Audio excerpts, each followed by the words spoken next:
Hello, good evening, and welcome to our Saturday night episode of Brett's Old Time Radio Show. I've commandeered George's bedroom for this one today. George is on his bunk bed right next to me, just doing stuff. But I'm in here doing the podcast because I'm running a bit late tonight, but don't worry about it.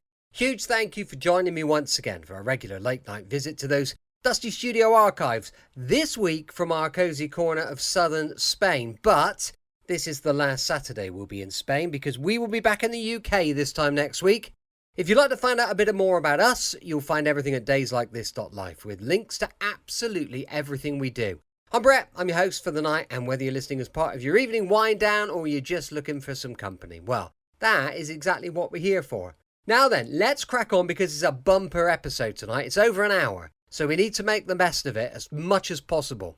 Make yourself comfortable, settle in. Let's enjoy tonight's adventure with insurance investigator Johnny Dollar. First broadcast in March of 1956 is called The Plantagent Matter.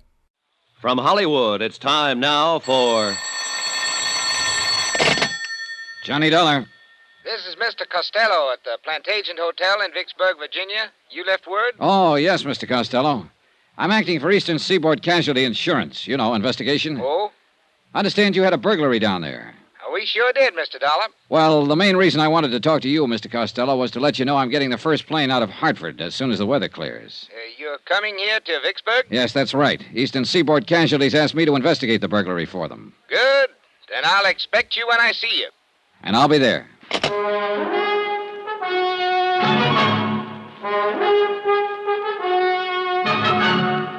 Tonight and every weekday night, Bob Bailey in the transcribed adventures of the man with the action-packed expense account, America's fabulous freelance insurance investigator. Yours truly, Johnny Dollar.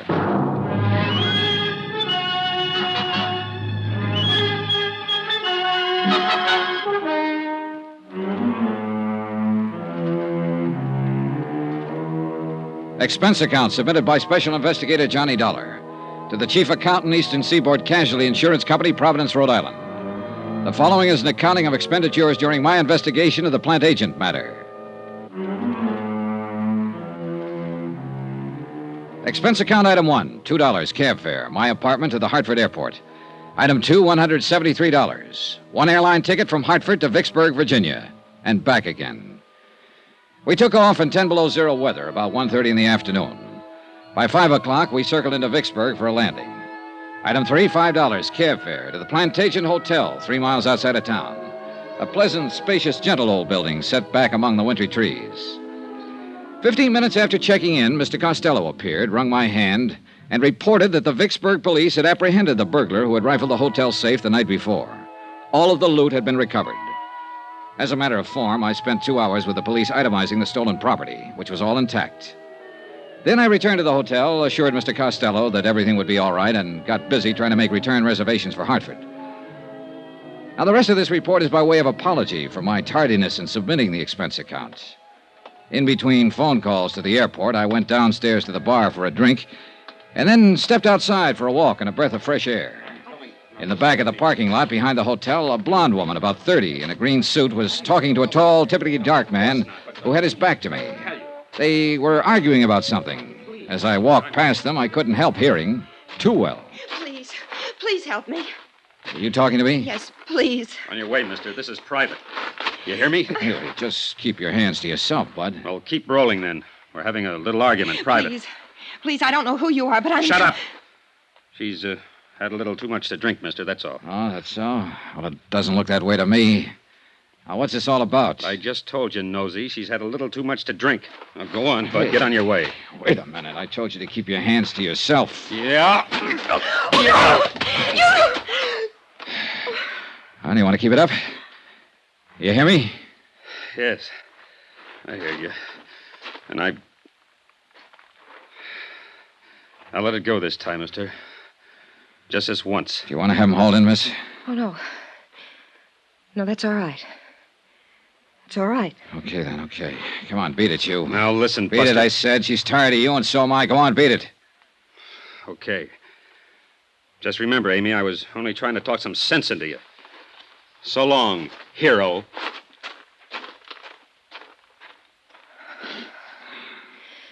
Thanks. Thank you very much. That was awfully kind of It's you. okay. Did he hurt you? Yes. Where it hurts the most, I guess. I'll never get accustomed to being disappointed in people. Oh, well, he didn't look like your type anyhow. So why don't you just... Oh, I'm sorry. Hey, look now. This is just the end of everything. Everything. Yeah, I know. Well, maybe it looks that way, but maybe it isn't. I'm sorry. I'm very sorry to have caused you all this trouble. Well, that's okay. It must look rather cheap and dingy. I mean, I don't know what I mean. Well, look, let me ask you something. Did you really have too much to drink tonight? No. No, I only had one drink with him. All right, then maybe you'll let me buy you one. How about it? You're very kind. You look like you should be with someone for a little while right now. So what do you say? How about it? You're a very kind man.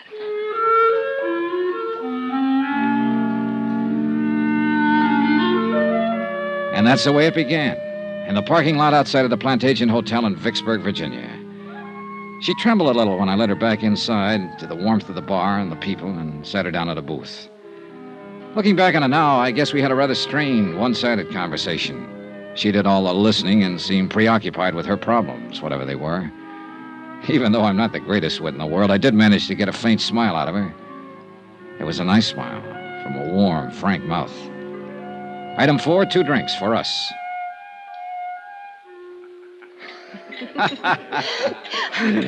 That's cute. Hey, see there? Next thing you know, you'll be telling me a joke.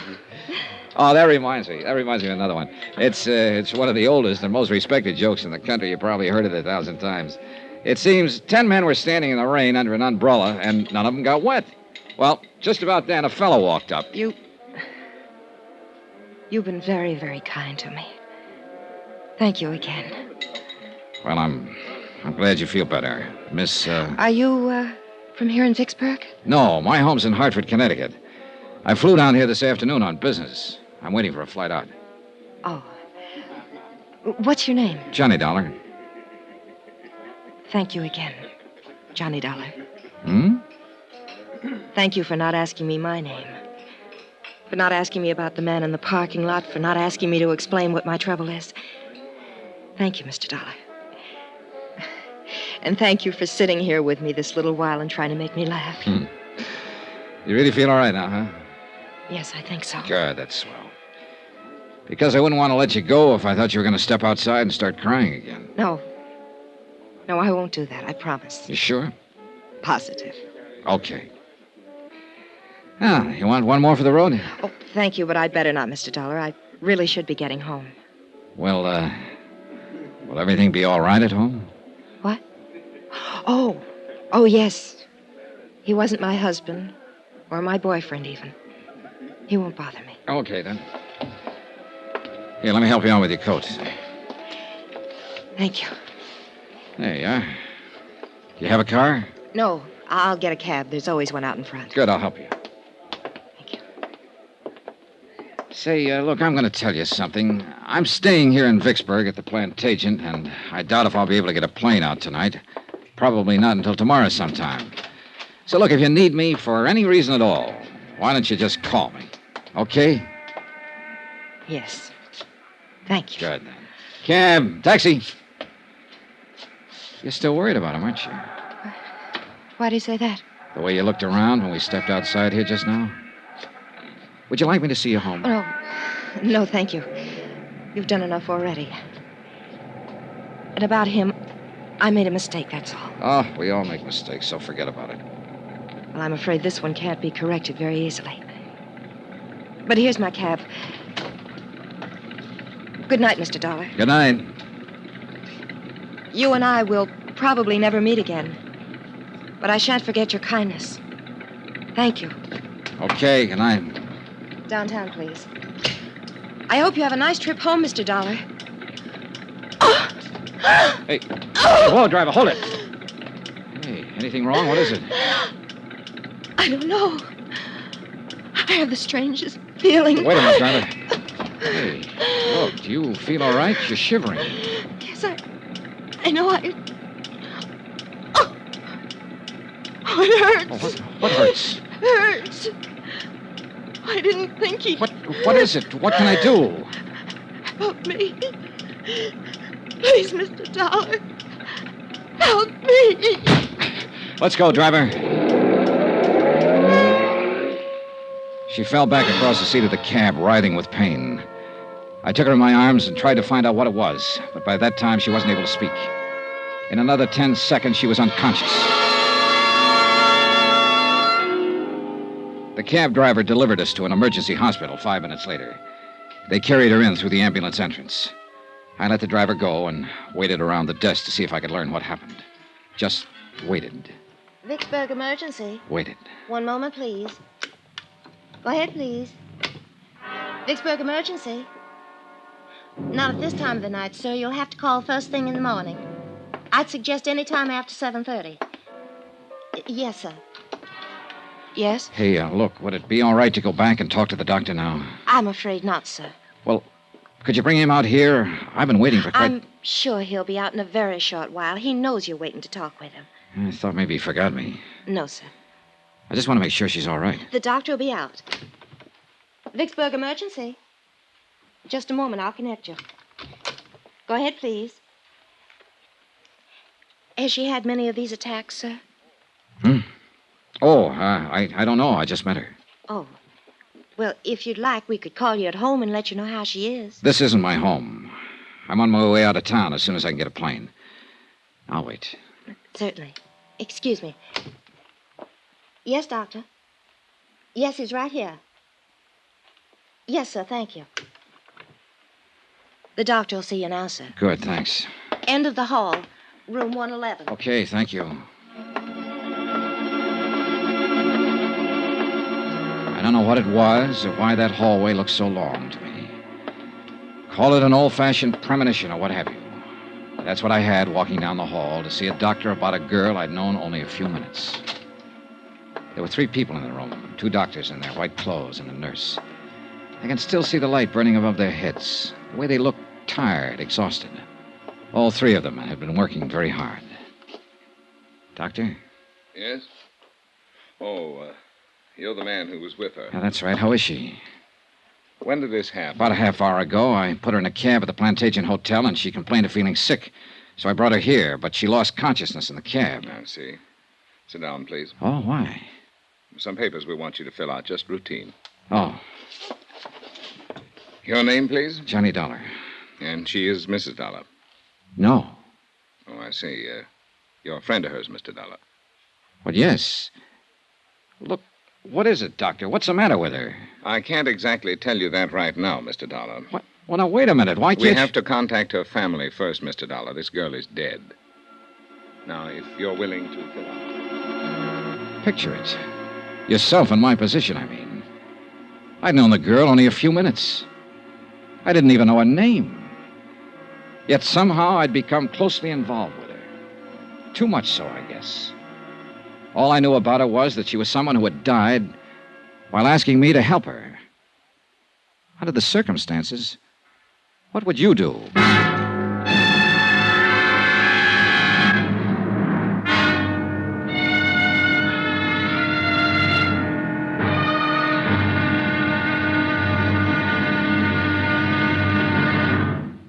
Now, here's our star to tell you about tomorrow's exciting episode of this week's story. Tomorrow, how can you help a dead girl?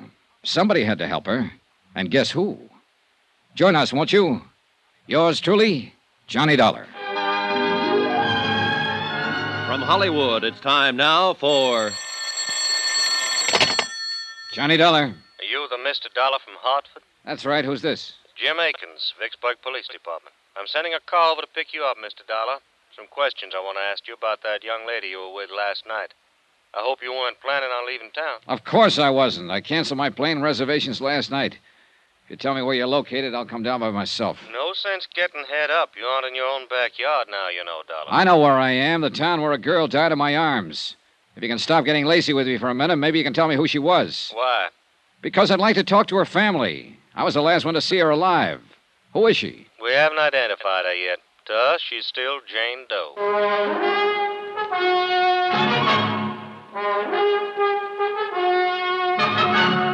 Tonight and every weekday night, Bob Bailey in the transcribed adventures of the man with the action-packed expense account, America's fabulous freelance insurance investigator. Yours truly, Johnny Dollar.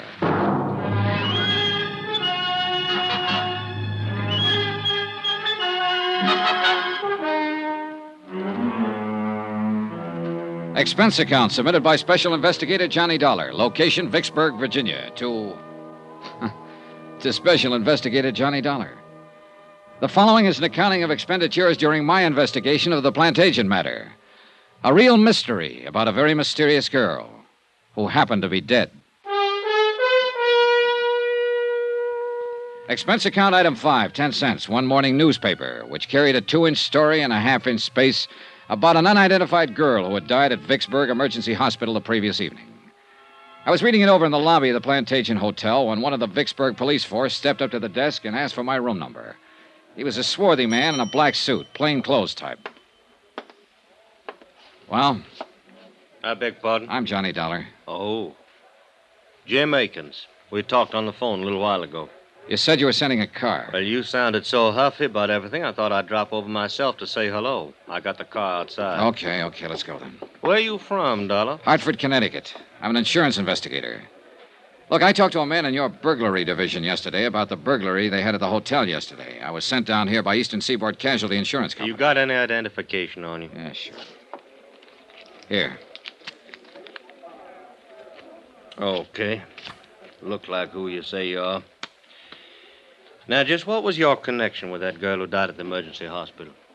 I met her outside in the parking lot last night, back of this hotel. She was with a man. I don't know who he was.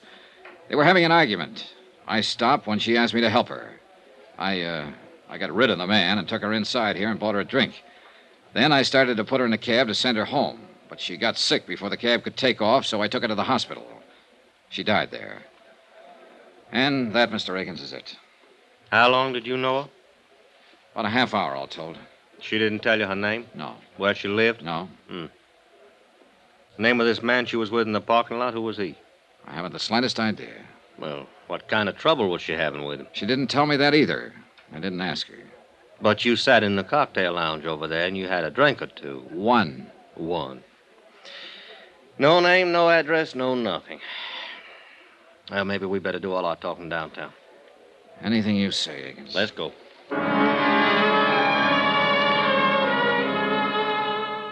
Akins turned out to be a lieutenant, and it took him the whole ride downtown to thaw out and make up his mind that I was just as concerned about what had happened to the unidentified girl as he was. He rephrased, but asked me the same questions in front of a stenographer when we got down to his office. He was still asking me questions when he led me and the police stenographer to the basement of the building, the morgue. And she didn't say anything to you about herself before she collapsed, huh? No, all I know is what I've told you. You're sure? Positive. Hey, look, let me ask you one. I've put up with yours for over an hour now. Why, sure. What killed her? Yeah. Well, do you know? No, we're still trying to find out. What'd you talk about while you were having that drink with her? She asked me for help, that's all. It seems she needed somebody else to do the talking at the time, so I did it. I made jokes and tried to get her to laugh. I was a great big cut-up. Get sawed me if you want. It won't do much good. Still got some things to find out.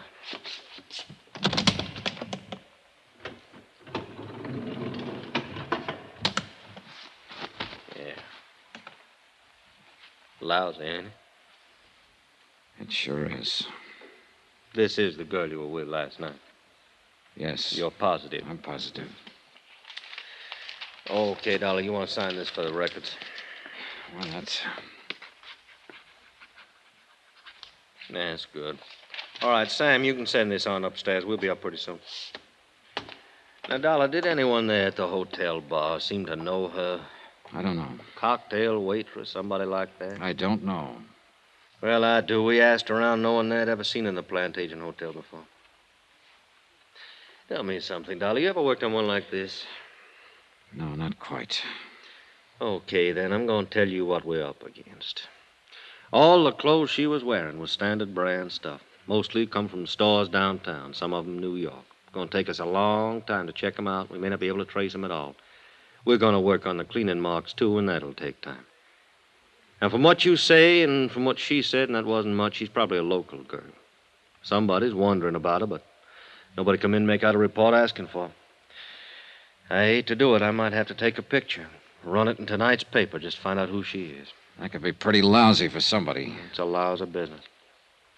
I thought you could help me, Dollar. How? Well, two things. One, that bird she was with. He was arguing with out in the parking lot, you say. That meant he must have had a car out there.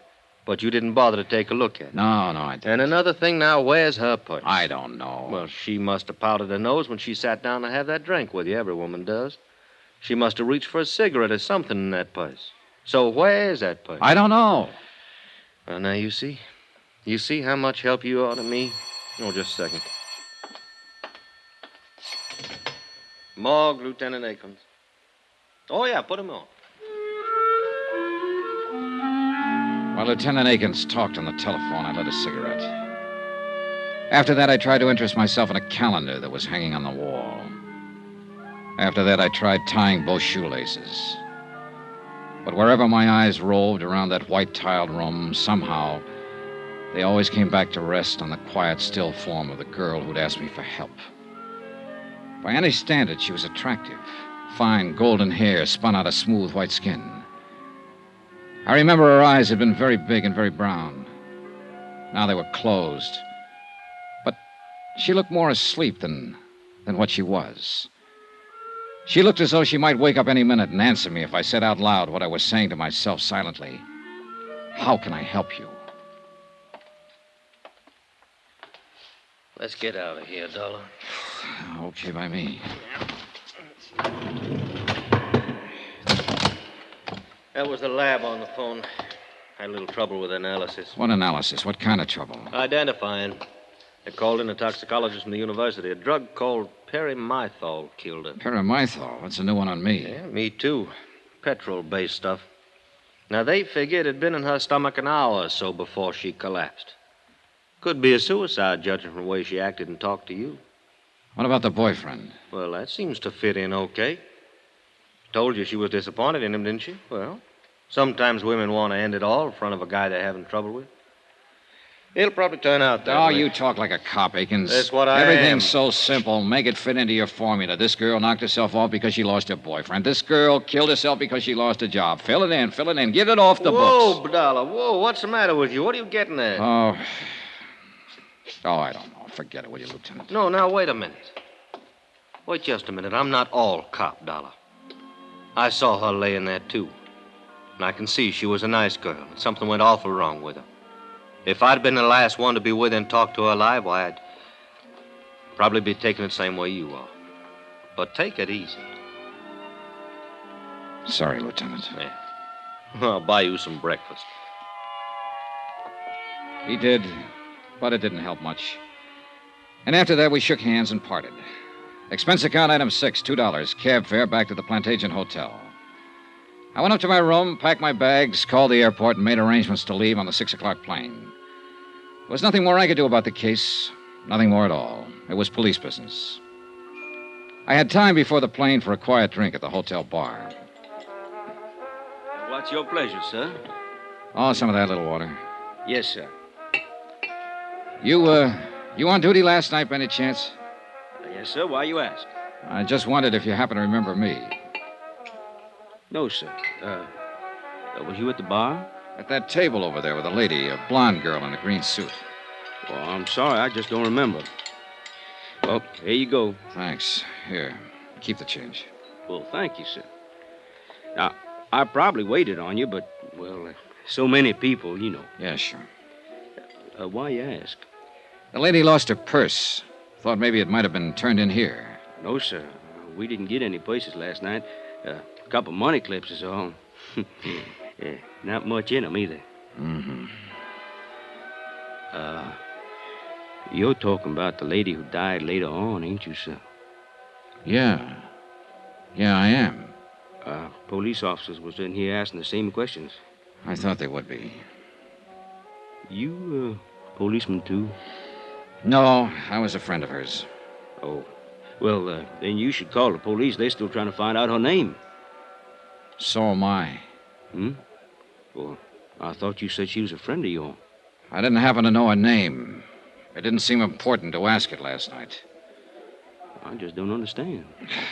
I can tell you one thing. I might have saved her life if I'd asked her name. And some other things. Yes, sir. Sure.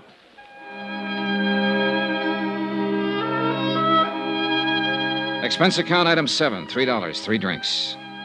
I sat there for almost an hour talking to the bartender. Once, when he stepped out to the kitchen, I went over to the booth where I'd sat the night before with the unidentified dead girl. I searched down on the cushions, behind the table, under the chairs, hoping the missing purse might still be around. I found nothing. Then I had another idea. I left, went out to the parking lot where I'd first seen her. Get your car, mister? No, I don't have one. Oh, well? Hey, look, last night I was out here with a lady. I met her and a man here in the parking lot, about over there where that Chevy is. Uh-huh. So what? Well, the lady lost her purse last night. I just wondered if it might have been lost out here someplace. Well, it might have been. Nobody turned anything into me. Want to take a look? Sure, good. All right. About what time last night? Oh, around 10, maybe a few minutes after. Uh-huh. A lot of cars in and around that time of night. Did you look last night? No, I didn't know it was missing until this morning. Oh. About here, you say, huh? Here's the Chevy. Yeah. Well, let's take a look. Yeah, make it a good one. Yeah. Well, hey! I think you're in luck. Huh? Yeah. Yeah, here's a purse. Hey, you're in real luck. Is that hers? It was hers, all right. A green suede purse, the same color as the green suit she'd been wearing. It still carried the faint, sweet odor of her perfume as I remembered it. I looked inside, but there was nothing to tell me her name. Lipstick, comb, a $10 bill, and some small change. And one other item. A .32 automatic, recently fired.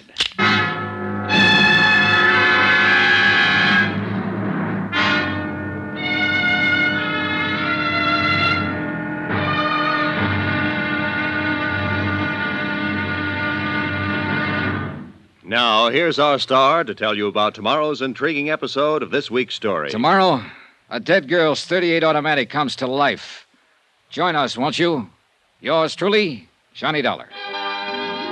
From Hollywood, it's time now for... Johnny Dollar. This is the hotel operator. Ready with your call, Mr. Dollar. Oh, good. Police Department, Sergeant Peters. I want to talk to somebody in the personnel division. Sorry, I haven't got one. What can I do for you? I want to get some information about a gun, find out who it was licensed to and so on. Come down to licensing division. I think we can help you there. Where's that? 220 City Hall. Do you have the weapon? Yes. Be sure and bring it along with you.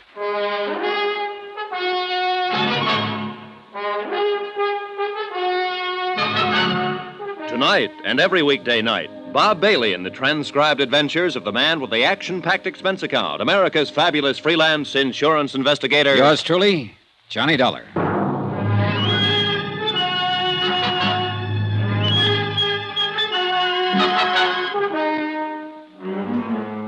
Expense account submitted by Special Investigator Johnny Dollar to Special Investigator Johnny Dollar for personal reasons. Location, Vicksburg, Virginia. Purpose? Well, it all started as an investigation of a burglary at the Plantagent Hotel. Once that was out of the way, I happened to run across a girl having an argument with a man in the hotel parking lot. She asked me to help her. I did. Girl suddenly gets sick and dies. Poison. I stay around to help find out who she is. I don't know that. But I do know that she had a .38 in her purse. 3 bullets recently fired. Expense account item 8, $2, cab fare from the Plantagent Hotel, the 2 miles into Vicksburg City Hall, and room 220 as per instructions of Sergeant Peters. I felt more than a little guilty bypassing Lieutenant Jim Akins, who had questioned me earlier about the case. Yes? Sergeant Peters? That's right. Can I help you, sir? I hope so. I'd like to know if this gun's been registered with you people. Let's have a look. You just buy it? Yeah. Got your bill of sale with you? Well, do you have to have one? You should. Who'd you buy it from? Oh, a fellow I met in a bar. Have you a permit to carry this weapon? Well, no, I haven't. Are you going to carry it? Oh, no. Then why'd you buy it? Oh, I just wanted it, that's all. Is there a law against that? No. But there's a law against practically every other thing about a gun. You want to read those numbers off to me? Sure. JJJ-4769-992. And then there's an X. Okay. Make, Colt, Caliber, 38. Automatic, 7-shot. Yeah. Here, you'll have to fill this out. Pencil's over there. This'll take a minute for me to check. It took 15 minutes. In the meantime, I filled out the form which notified the Vicksburg police that I was in possession of the above described weapon, that I did not wish to apply for a permit to carry it, and so forth and so forth. After that, I stood around and smoked a cigarette and wondered if I should step downstairs and tell Lieutenant Jim Akins that I had found Jane Doe's purse and the gun. But before I had time to make up my mind... Here we go. The gun was purchased in 1950 by the Piedmont Banking Service. That's a local armored truck outfit over on Maple Street. The gun was permitted for carrying to Raymond W. O'Connell, 232 Polk Street, this city. Thanks. Raymond O'Connell. Yeah. Anything else? Well, that's all. Thanks.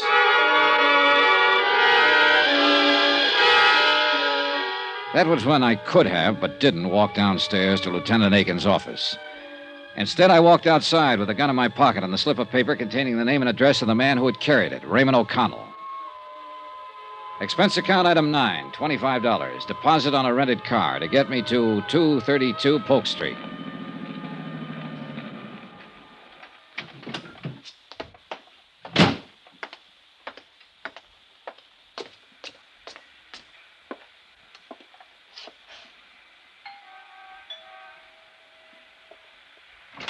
Oh, Paul, darling, you're early. I'm hardly ready. Hello. Oh, I was expecting someone else. I'm so sorry. You're not Paul, are you? No, I'm afraid not. My name's Johnny Dollar. Oh. Mr. Dollar? That's right. Well, what can I do for you, Mr. Dollar? I'm looking for Raymond O'Connell. Ray? Yes. Come inside, Mr. Dollar. Thank you. I really didn't mean to throw myself at you at the door. I thought you were someone else I'm expecting. I'm Terry. Terry? Teresa. Terry O'Connell, Mr. Dollar. Oh, his wife? I'm Ray's widow. What? Ray's dead, Mr. Dollar. He passed away over a year ago. It was pneumonia. Oh, I'm sorry, Mrs. O'Connell. Oh, please call me Terry. You had no way of knowing about him, I'm sure. And please don't be uncomfortable. A great many of Ray's friends from the service come by who have no idea that he's dead. Were you in his company, too? Oh, just a minute, Mrs. O'Connell. I He think had you're... so many friends and met so many people while he was in the service, and really there was no way for you to know. You don't understand, Mrs. O'Connell. I never I'll knew. get you a drink and we'll talk. Where did you serve with Ray? You know he finally became a pilot. What do you like to drink? She was young and dark and very pretty. And as the widow of a man who died rather suddenly, she was doing her best to put me at my ease. I would have told her I was there checking out the registration on a 38 that had been used by her dead husband. I would have told her I found the gun in the purse of an unidentified dead girl I'd met the night before. But she was trying to be polite, mistaking me for a friend of her dead husband. And then I saw the picture in the frame on the mantel, a broad smiling face that belonged to a man I'd met in the parking lot of the Plantagent Hotel. An unidentified man who had been arguing with the dead girl. The words on the picture said, "To Terry, all my love." You know him? Paul? Paul? Yes, Paul Dameron. I think I met him once. I really didn't know his name. Was he a friend of your of Ray's? Oh, no. No, he never knew Ray. He's a darling, Mr. Dollar. Paul is. A real darling. After Ray died, I tried something very foolish. I tried to end my life. And then Paul came into it. He's been very lovely to me. Well, I don't know why I shouldn't tell you. We're going to be married. I think that's fine, Terry. Do you really? Sure. I'm glad you say that. I'm not the most courageous person in the world. I suppose Ray mentioned our lives together. It was perfect with Ray, Mr. Dollar. Perfect. But now Ray's gone. And I've been able to face that. I think I'm going to find a new life with Paul. You must meet him. He'll be here soon. We're dining out tonight. Well, perhaps you'll join us. Well, thank you, Mrs. O'Connell, but I can't make it tonight. How long will you be in Vicksburg? I don't know exactly. Where are you staying? The Plantagent Hotel. Well, perhaps I could give you a ring and we could make it another night. I know you want to talk about Ray. Of course, Paul understands. I'm sure he does. He's truly a wonderful person.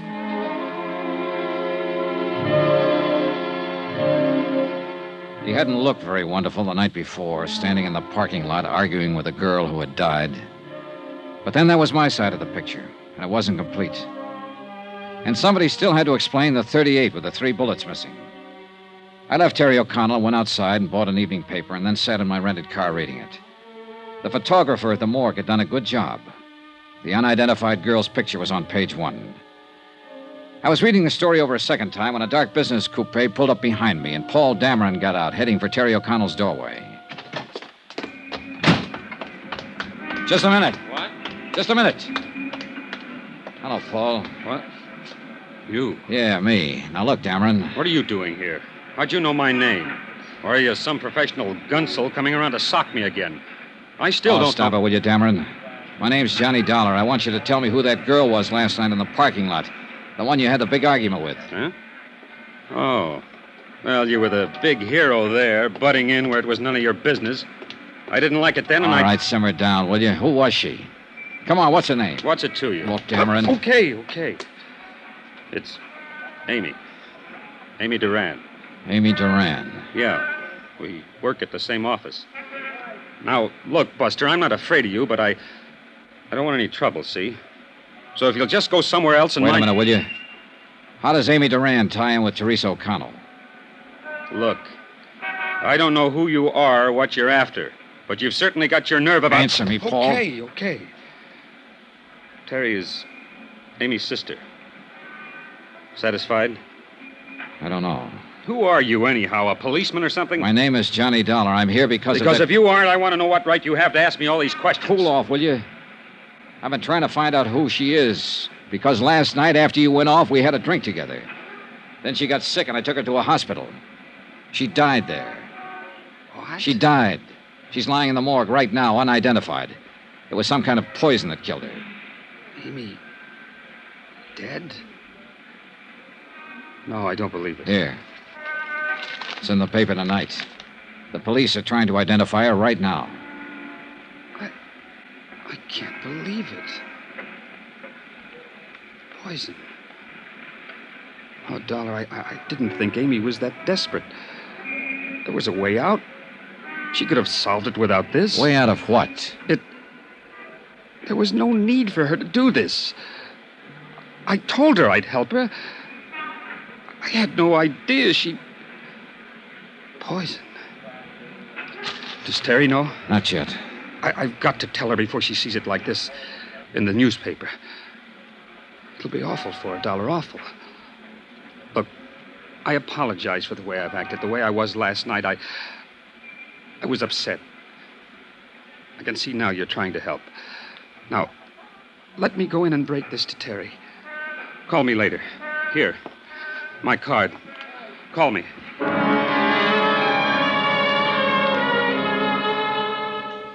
I had to admit that Paul Dameron's concern seemed as genuine as his surprise.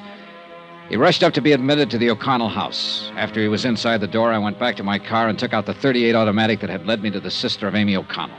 3 bullets still missing. I drove downtown to the Vicksburg police station to turn the gun into Lieutenant Akins and tell him the whole story as I knew it. How I'd found the gun in the dead girl's purse. How I'd managed to find out her name. The 3 missing bullets and other unanswered questions were up to the police. Lieutenant Akins? Downstairs in the car. Yeah, well, Oh, hi, Dollar. Thought you'd left town. Joe? All right, Joe. As soon as they clear that place up, you notify the lab. Hi, Lieutenant. I'm trying to get to you. I think I have something that better be looked into. Oh, really? Oh, excuse me. Lieutenant Akins? Yeah. On the south side of town. Yeah? All right. Wait a minute. Yeah, well, in about 15 minutes. Right.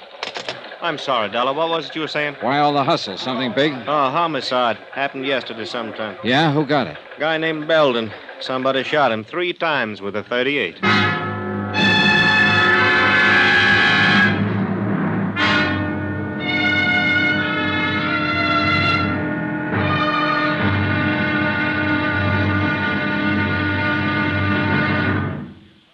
Now, here's our star to tell you about tomorrow's intriguing episode of this week's story. Tomorrow, information about the gun that blows the whole case sky high.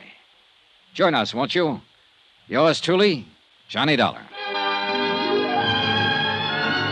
From Hollywood, it's time now for Johnny Dollar. This is Mr. Oldfield calling, sir. You left word at my office, Mr. Dollar. That's right, Mr. Oldfield. I think I'm going to need an attorney. Divorce, civil suit, what, Mr. Dollar? Withholding evidence. Murder. Let's take the murder first. Who did it? I don't know, but I'm pretty sure I have the murder weapon in my possession right now. Who was killed? A man named Belden, I think. What do you want me to do, sir? Take my statement, notarize it, give me some legal advice. Where are you? Police station in the pay booth down the hall from homicide. I'll meet you there in 5 minutes.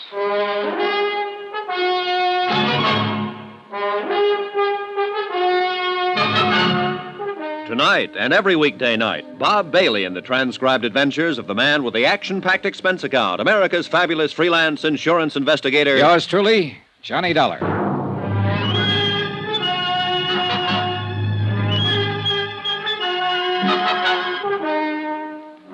Expense account submitted by Special Investigator Johnny Dollar. Location, Vicksburg, Virginia.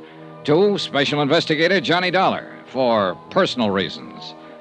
Attention, Chief Accountant, Eastern Seaboard Casualty Insurance Corporation, Providence, Rhode Island. Dear Jim, I'm attaching my own expense sheet to your bill for clarification purposes. Expense account item 10, 10 cents. 1 cup of coffee at the counter in the lobby of the Vicksburg police station while I waited for Samuel W. Oldfield, attorney at law, to appear. He was there in exactly 5 minutes. Mr. Dollar? That's right. Sam Oldfield, sir. You're the only one here in the lobby, so I figured you were the right man. Yeah. Cup of coffee, Mr. Oldfield? No thanks. Gives me heartburn. But now sit down, will you? That was a pretty interesting phone call. Tell me, who are you, sir? Johnny Dollar. I'm a private insurance investigator. Mm-hmm. How'd you get my name? I looked it up in the yellow pages of the telephone directory. You don't live here in Vicksburg? No, I'm from Hartford, Connecticut. All right, sir. Now, tell me about the murder and the withholding of information. Maybe I better start from the top. Go right ahead any way you like. Well, 2 days ago, I flew down here to investigate a small burglary at the Plantagent Hotel. It was already solved by the time my plane got in. Police? Yeah. I had nothing better to do, so I waited around the hotel bar for my return reservation back to Hartford. Then I happened to walk outside to the parking lot for a breath of fresh air. I saw a woman and a man standing there arguing. When I got close to them, the woman asked me to help her. I did. How do you mean? Well, the man she was with started to act like a kid. He got rough, so I shoved him away. Go on. Well, the woman was upset, so I took her inside the hotel and bought her a drink. After that, I put her in a cab and started to send her on her way. She started to act sick about that. Wait. Is this the woman whose picture was in the paper tonight? The one who died of poisoning and the police don't know who she is? Yeah. I don't know who she is, Mr. Oldfield. Except that her name's Amy Duran. I found out her name because I found her purse and there was a gun in it. A .38 Colt registered to a man named O'Connell. I checked on the gun here at headquarters, went out to the address and found out O'Connell was a bank guard and had died about a year ago. I talked to his wife, Teresa O'Connell. While I was there, the man I'd seen the night before showed up. His name's Paul Dameron. Now, I didn't tell him or Mrs. O'Connell about the gun. I came down here to give it to the police and tell them. But when I got here, Lieutenant Akins was pretty busy trying to solve the murder of a man named Belden, who'd been shot with a .38 3 times. There are 3 slugs missing from the gun I found. You got a light, sir? Yeah. Here you go.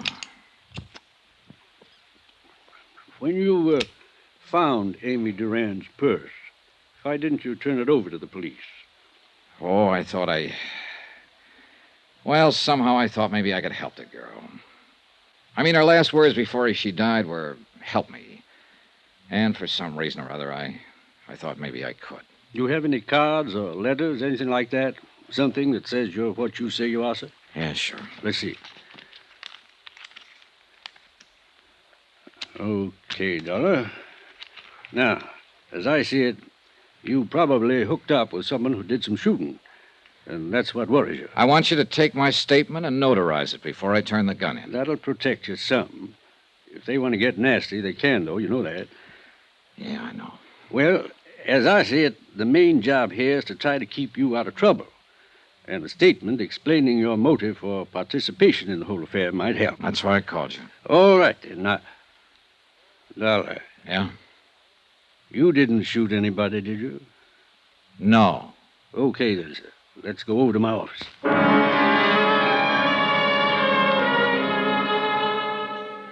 We did, and I made the necessary statement, and Mr. Oldfield notarized it. After that, I went back to the Vicksburg police station to talk to Lieutenant Akins. The .38 I'd found in Amy Duran's purse was still in my pocket, and her words were still in my mind. Help me. Please help me.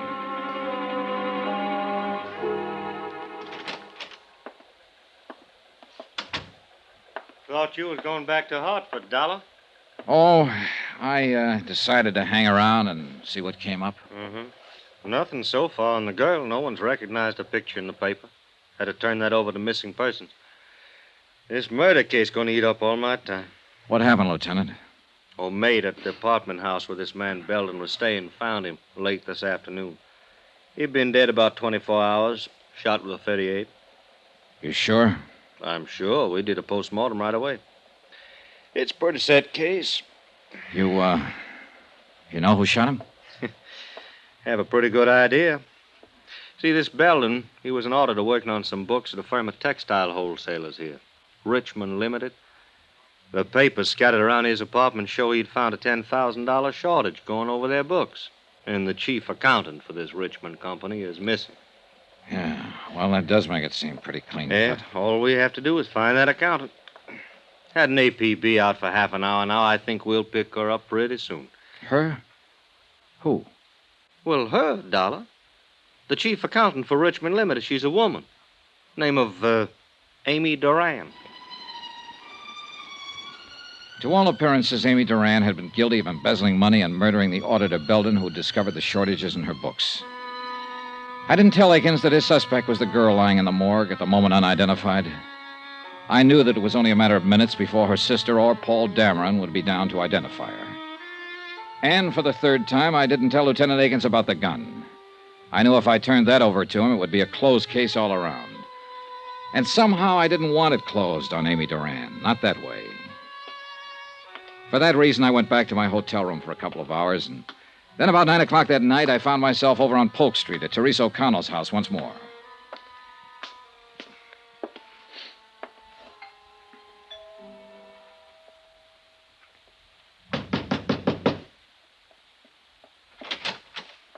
Oh. Hello, Mrs. O'Connell.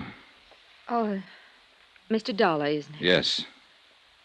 Oh, Mr. Dollar, I had the most awful news tonight. My sister Amy, she's dead. You'll have to excuse me. Oh, I'm sorry. May I come in? I'd like to talk to you about your sister, Mrs. O'Connell. Well, Paul came in with tonight's paper and showed me Amy's picture. He went down in the morgue to identify her. I couldn't bear to. Sure. I feel somehow, in some way, that you're a friend, Mr. Dollar. Mrs. O'Connell, I am a friend in a way. But mostly I'm an insurance investigator. What? You thought I was a friend of your dead husband when I came here earlier. I'm not. I never even knew him. But, Mr. Dollar, I don't understand. I met your sister, Amy, last night. I was the last one to speak to her before she died. I took her to the emergency hospital last night. Well, wait. This is all very confusing. You say you're an insurance investigator? Yes. Now, Well, I got your address from a gun I found in your sister's purse. I traced it through the license to carry. This gun, Mrs. O'Connell. Your husband was licensed to carry it when he worked for a banking firm. Do you recognize it? Oh, yes, I suppose I do.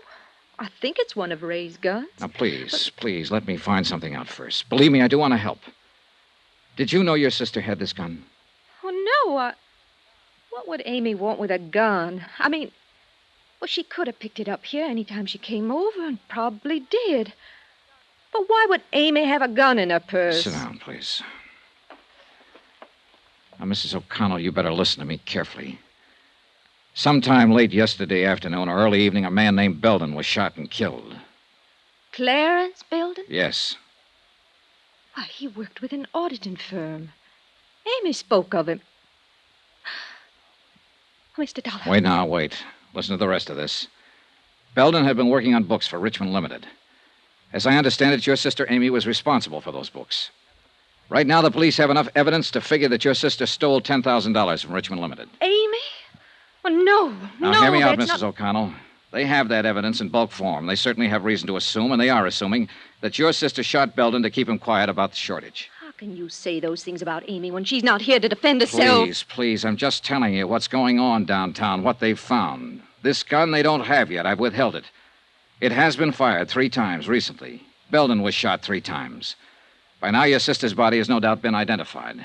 They've already established that she died of poisoning, and they halfway have the idea that she committed suicide. No. Oh, don't you see? They'll say she shot Belden to cover up and keep it quiet, and then saw how useless it was, took poison and killed herself to escape punishment. You're horrible. Horrible.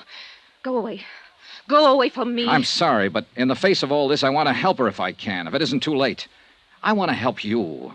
But, Mrs. O'Connell, you'll have to help me. Now, why? Why would your sister steal? Why? I don't know. I think you do know. Tell me, please, for her sake, Mrs. O'Connell. Why? What have you got to do with her? I met her only for a few minutes, but in that few minutes, I got the idea that she was a pretty nice person. She didn't strike me as a thief. She didn't look like a killer. And most of all, she didn't look like a woman who'd take the suicide way out of things. Now, that's all I have, except that she asked me to help her. And I'm trying to do that now. Believe me, I want to help her if I can. I've always been an awful child, Mr. Dollar. When Ray died, I tried to kill myself. Amy saved me.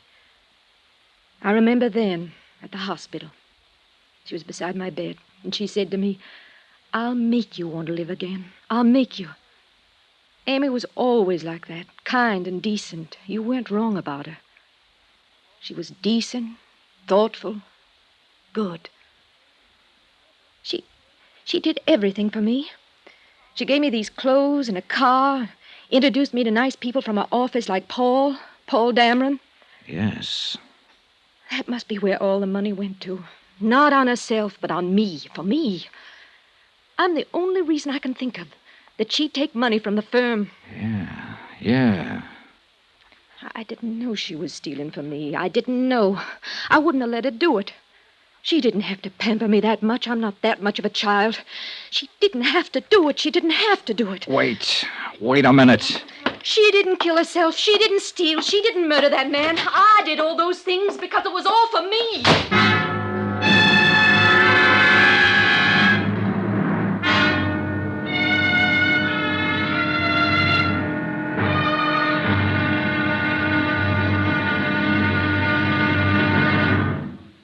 Now, here's our star to tell you about the final intriguing episode of this week's story. Tomorrow, all the evidence comes true. A helpless dead girl gets her help. Join us, won't you? Yours truly, Johnny Dollar. From Hollywood, it's time now for... Johnny Dollar. This is Paul Dameron, Mr. Dollar. I was afraid you left town, and I wanted to talk to you. Mm-hmm. I wanted to thank you for your kindness about Amy and the way you handled Terry. It was darn decent of you. And of course, I want to apologize for my attitude again. How's Mrs. O'Connell? Terrible. I mean, the papers this morning connected her sister Amy with murdering Belden and committing suicide. I'm curious. How did you get to her? I found Amy's purse, and there was a gun in it.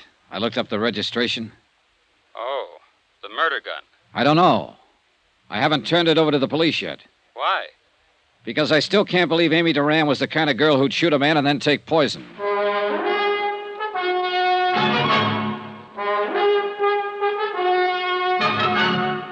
Tonight and every weekday night, Bob Bailey in the transcribed adventures of the man with the action-packed expense account, America's fabulous freelance insurance investigator. Yours truly, Johnny Dollar.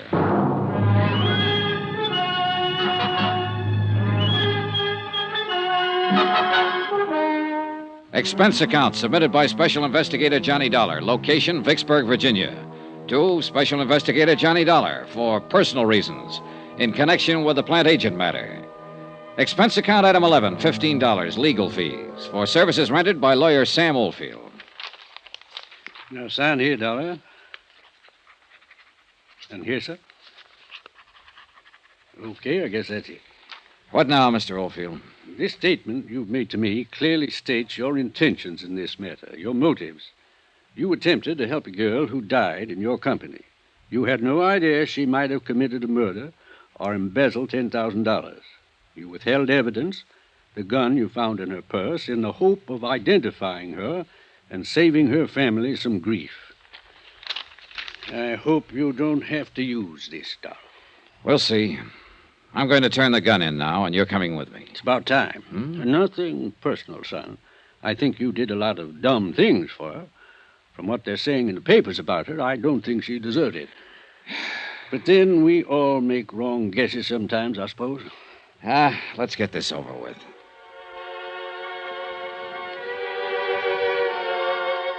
Lawyer Sam Oldfield accompanied me downtown to police headquarters, where we sought out Lieutenant Akins and turned over the .38 automatic. Oldfield handed the statement over to him, and he read it through. Then he called in his ballistics man to make an immediate check of the gun. When he'd done that, Akins asked Oldfield and myself to wait. He left. An hour later, he came back. You are a lucky boy, Dollar. First off, I'm going to tell you, that gun you've been withholding, that's the same weapon that killed the auditor, Clarence Belden. Okay, now, you played it as safe as you could, and you hired this lawyer to protect you when it came to turning it in. Well, you didn't need him. Huh? Any other time, I'd have put you in the pokey so fast you'd have thought you was born there. This time I'm feeling generous. You can go, Mr. Oldfield. Me? You. No charges against Mr. Dollar of withholding information? No, not this time.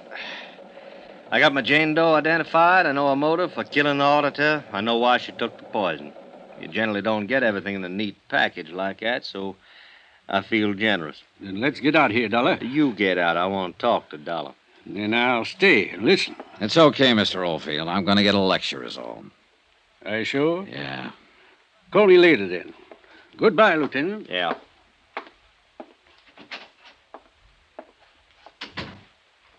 One thing more, Dollar.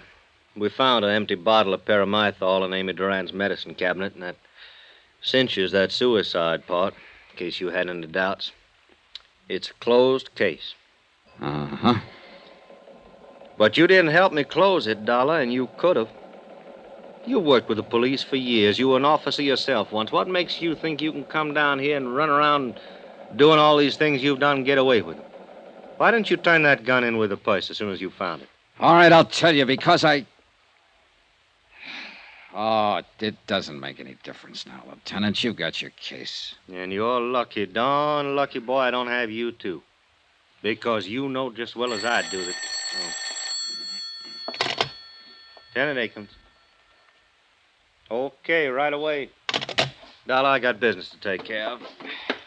Next time you're in my town, you take it easy. I will. But I don't think I'll ever come to your town again. On general principles. Well, I guess I know how you felt about that girl. I'm not going to make any fuss about what you did. But I don't think I'd let it pass a second time. She sure didn't look the part, did she? No, she didn't. Well, happens that way sometimes.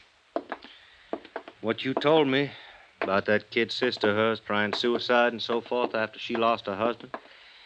Well, Amy Duran had a good motive for stealing that money. If motive can ever be good. Dollar, Lieutenant? Huh? I was just on my way to see you, Lieutenant. I'll be back in my office in a couple of minutes. You can go on in and wait, Mr. Dameron. I'm glad I saw you, Mr. Dollar. I think there's something I should explain to you. You'd be interested in this, too, Lieutenant. Mr. Dollar saw me arguing with Amy Duran in a parking lot at the Plantagent Hotel last night. She just told me about the shortage in accounts. She hadn't told me about killing the auditor. I want you to know that I was racking my brain trying to find a way to get hold of some money to make up the shortage. I was always very fond of Amy. I wonder, Mr. Dollar, if I could give you a check. Huh? Something for your kindness. Nothing, thanks. Well, I'd like to. You did something very decent. No. Oh. Well, I suppose you'll be leaving soon. Goodbye, and thanks again. I'll be in your office, Lieutenant. Right. Got to him, too, if it's any comfort. What was that business in the parking lot? Oh, well, I hit him. He was arguing with her, that's all. Oh. You weren't the only one trying to help her, Dollar. Him. And then there was somebody else. Huh? A bank. We found a certified check for $10,000 in Amy Duran's apartment. What? National Trust in New York, issued 3 days ago. I wired the head cashier in New York. He said Amy Duran phoned him long distance, requested the loan. Seems her folks, when they were alive, had a good pull at that bank. Wait a minute, hold it. Then this isn't right. She could have covered that shortage. Well, I figure she intended to do that, but the auditor found out too quick. He called her on it, and she shot him. With a $10,000 check in her hand? Well... There isn't an auditor or a bonding company going that wouldn't prefer to turn up the cash and the person who took it. They'd listen to any reasonable story. You know that. Well, the auditor must have scared her, Dollar. She shot him, didn't she? She committed suicide, didn't she? You make a lot of noise, Akins, but you aren't any happier about this than I am, are you? No. Why let the papers have it the way it is? Well, so that whoever knows answer will get careless. Sure, it burns me. Somebody thinking the police are as dumb as this. Burns me. Well, what are you going to do? Wait. Just wait. I found that pretty hard to do. And the more I waited and the more I thought about the matter, the more restless I felt. So I didn't wait. I got out and started interviewing people who had known the murdered auditor. The consensus was that he knew his business, that if he'd found a shortage and someone offered to reimburse the company, he had been the kind of old hand who would have listened to them. Why, I asked myself, if Amy Duran had a $10,000 check to cover her shortages, why did she shoot the auditor and then commit suicide? Why? It didn't make sense.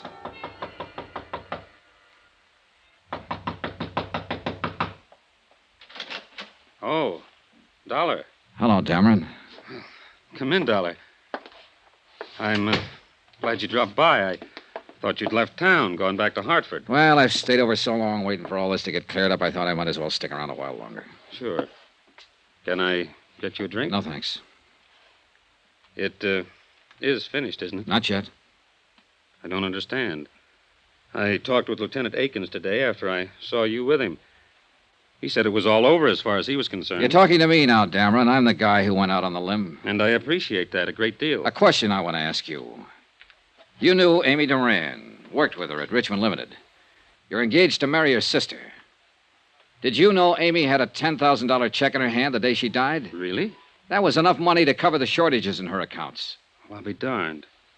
Why do you suppose she shot him? Did what she did then? I've been thinking about that, Dameron. There's only one reason I can think of. Because Amy Duran didn't steal any money, because she didn't shoot any auditor, she didn't commit suicide. I think she borrowed that $10,000 from New York to cover up for somebody else. Somebody else? Who? You.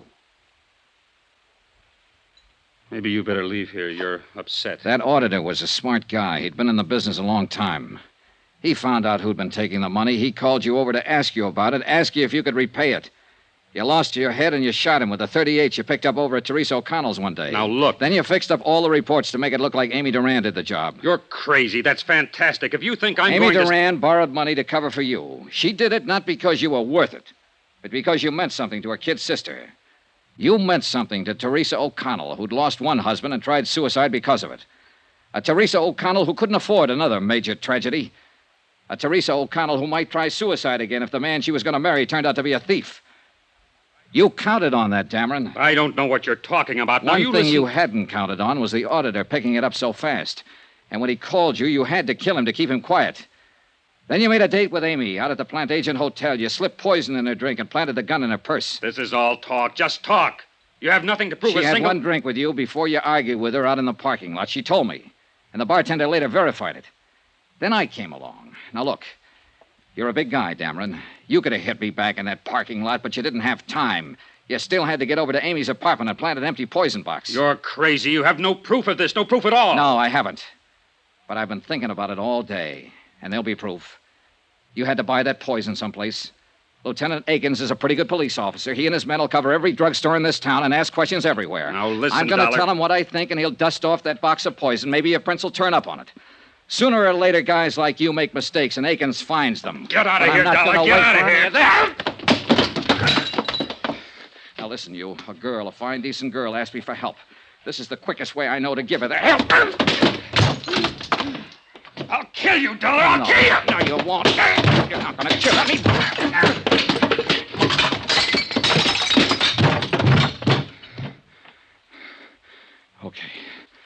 Okay, come on. Get up. Get up.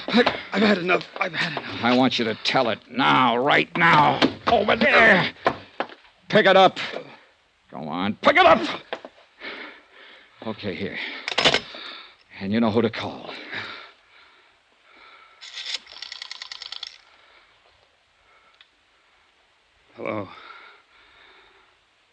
Hello. Give me the police.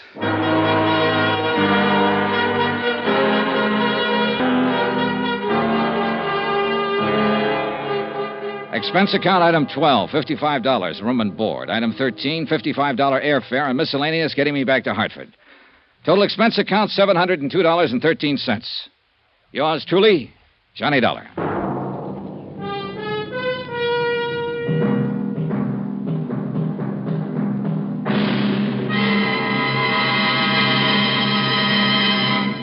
Remember, there'll be another exciting story of yours truly, Johnny Dollar, beginning next Monday night. Next week, a whole city is aroused by one of the dirtiest rackets of modern times. And I end up right in the middle of things. Join us, won't you? Yours truly, Johnny Dollar. Yours truly, Johnny Dollar, starring Bob Bailey, is transcribed in Hollywood. Written by John Dawson, it is produced and directed by Jack Johnstone. Heard in this week's cast were Michael Ann Barrett, Gene Bates, Marvin Miller, Frank Gerstle, Lawrence Dobkin, Jack Crucian, Ken Peters, and Herb Butterfield. Musical supervision by Amerigo Marino. Be sure to join us on Monday night, same time and station, for another exciting story of yours truly, Johnny Dollar. Roy Rowan speaking.